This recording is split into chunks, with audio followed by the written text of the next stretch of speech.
So இந்த கேள்வியில் பார்த்தீங்கன்னா 2 தின் லென்ஸ் கொடுத்துருக்காங்கங்க, ஒரே ஃபோக்கல் லெங்க் தான். ஆனால் ஒன்று வந்து கான்வெக்ஸு, இன்னொன்று வந்து கான்கேவ். கான்வெக்ஸுக்கு ஃபோக்கல் லெங்க் வந்து பாசிட்டிவ் அண்ட் கான்கேவுக்கு வந்து ஃபோக்கல் லெங்க் வந்து நெகட்டிவ். இது உங்கள் எல்லாருக்குமே தெரிஞ்சிருக்கும்னு நினைக்கிறேன். இப்போ என்ன பண்ணுறாங்க, they are placed in contact with each other.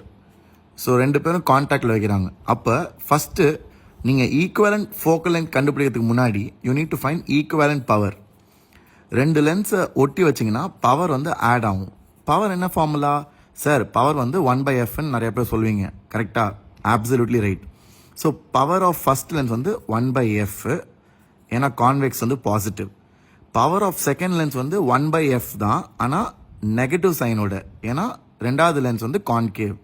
So அப்போ எஃபெக்டிவ் பவர் வந்து முட்டையாயிரும், ஏன்னா இந்த ரெண்டும் கேன்சல் ஆயிரும் இல்லையா? ஸோ எஃபெக்டிவ் பவர் முட்டைனா அப்போ எஃபெக்டிவ் பவர் என்னது? 1/எஃபெக்டிவ் ஃபோக்கல் லெங்த். 1/எஃபெக்டிவ் ஃபோக்கல் லெங்த் முட்டைனா அப்போ effective focal length is infinity. So இதான் நம்ம கேள்வியோட answer. That's why answer is option D. So இதே போல் 30 செகண்ட் கொஸ்டினை நீங்களாம் ட்ரை பண்ணுங்கள். கொஞ்சம் ட்ரிக்கியான கேள்வி, லென்ஸ் மேக்கர்ஸ் ஃபார்முலா யூஸ் பண்ணணும்.